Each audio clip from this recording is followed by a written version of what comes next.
حضور اپنی قبر میں زندہ ہے تو کیا جیسے اس دنیا میں تھے ایسے ہی زندہ ہیں؟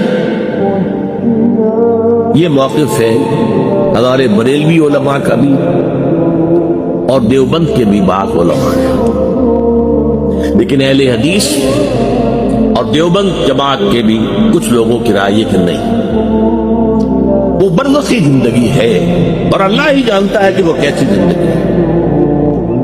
حالانکہ مسئلے کا حل کیا ہے؟ دیکھیے جو درجات ہیں انسانوں کے اہل ایمان کے، وہ 4 درجے ہیں۔ سب سے اوپر نبی، ویسے نبیوں سے بھی اوپر رسول، پھر یہ کہ نیچے صدیق، پھر نیچے شہید، پھر نیچے عام اہل ایمان جو نیک ہیں سارے۔